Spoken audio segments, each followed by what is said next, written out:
Et c'est maintenant l'heure de la revue de la presse et des médias israéliens depuis Studio Kelita à Jérusalem. Olim le Yerushalayim, on monte à Jérusalem, c'est le titre principal ce matin du quotidien Israël Hayom, et avec une information exclusive du quotidien qui n'est pas liée, il faut dire, à la campagne électorale.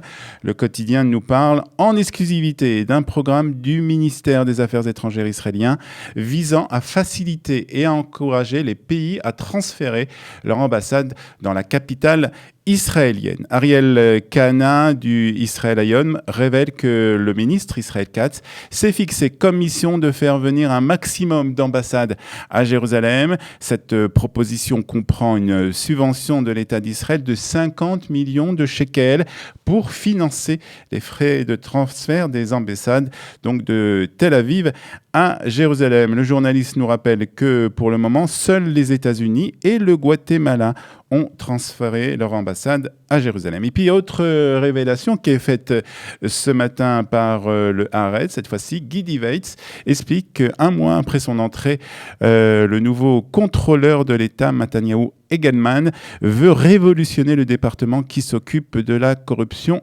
étatique. Le contrôleur de l'État veut changer les méthodes de fonctionnement au sein de ce département. Le journaliste ajoute que c'est ce département qui a enquêté sur l'affaire des résidences dans laquelle sont impliqués Sarah et Binyamin Netanyahu.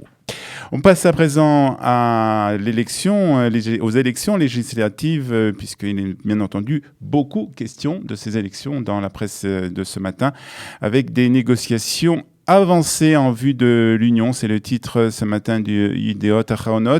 Le quotidien nous apprend qu'une rencontre décisive doit avoir lieu aujourd'hui entre Naftali Bennett et le Rav Rafi Peretz du parti Abayit Yehudi. Les deux hommes ainsi que Ayelet Shaked se sont beaucoup parlé avant et après le Shabbat, ajoute le Yedioth Ahronot.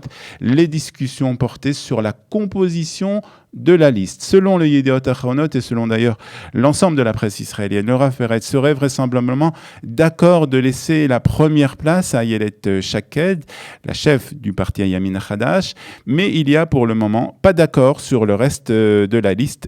Combien de représentants recevra chaque parti et surtout à quelle place? C'est pour le moment le point de discorde entre les partis de droite. Il est impossible que les partis de droite ne fusionnent pas, c'est ce qu'avait affirmé vendredi Bezalel Smotrich. Une citation qui est reprise ce matin par le Yedioth Ahronot. Et puis hier, le journaliste de Arutz 12, Amit Segal, a écrit sur son compte Télégraphe que la rencontre entre Bennett et le Rav Peretz était aujourd'hui décisive et qu'après cette rencontre, les conclusions seront communiquées à Michal Peretz, la femme du Rav Peretz, qui, selon le journaliste, est celle qui décide réellement au Bayit Yehudi. En réponse, le Rav Peretz a écrit sur son compte Twitter Amit Segal, pour ton honneur, laisse ma femme en dehors des histoires politiques.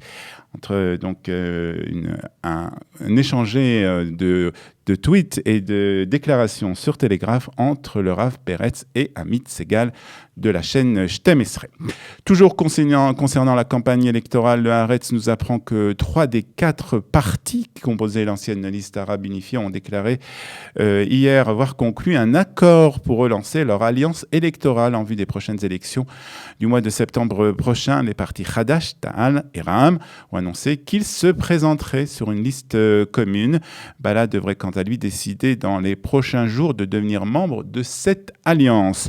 Lors d'une conférence de presse, le chef de Hadash, Ayman Odeh, a déclaré qu'un tel accord était nécessaire. Ces élections sont une seconde chance pour nous de nous unir face au racisme et face à l'incitation à la haine, a déclaré le chef du parti Hadash. Nous revenons unis et forts, a-t-il ajouté, et c'est le quotidien Haaretz qui nous en parle ce matin. Et puis le Yedioth Ahronot publie un titre plus exactement, sur un acte de haine qui a eu lieu vendredi à Jérusalem. C'est le titre du quotidien qui nous relate ce qui s'est passé vendredi après-midi à Tel Aviv et nous apprend que la police est toujours à la recherche du responsable qui a poignardé vendredi après-midi un jeune garçon de 16 ans à l'entrée d'un foyer pour homosexuels qui ont été rejetés par leur famille. Le jeune garçon de 16 ans qui vit au Beth Dror à Tel Aviv aurait été poignardé par son frère qui serait sorti d'une voiture et qui est donc parvenu à fuir sans être inquiété.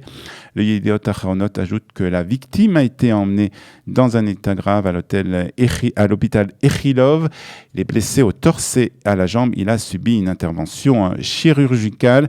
L'organisation Israël Yegi, qui a qualifié l'agression de crime de haine, a appelé à une marche de protestation cet après-midi à Tel Aviv, ajoute le Yediot Acharonot. Et puis le Maariv nous parle quant à lui d'une autre manifestation, une manifestation qui a eu lieu hier à Tel Aviv, sur la place Rabin. Les parents qui sont en colère, nous explique ce matin le Maariv. Ils protestent après les différents cas de violence et d'abus contre des nourrissons et des jeunes enfants dans des jardins d'enfants en Israël. La mère de Yasmine Vinella, qui a été tuée par étranglement par sa ganénette, par sa jardinière d'enfants, a déclaré hier lors de la manifestation « Je croyais que ma fille était entre de bonnes mains, mais elle était entre des mains d'une monstre ». C'est ce qu'a déclaré donc cette ganénette, déclaration qui sont reprises ce matin par le Maariv. Les manifestants ont demandé un contrôle plus sévère de la part de l'État sur les jardins et les jardinières d'enfants. Voilà, c'est ainsi que se termine cette revue de la presse et des médias israéliens sur Studio Kalita. Pour mieux s'immerger dans la réalité politique, sécuritaire, économique et sociale d'Israël, connectez-vous chaque matin sur Studio Kalita. Daniel Haïk vous y attend pour sa revue de la presse.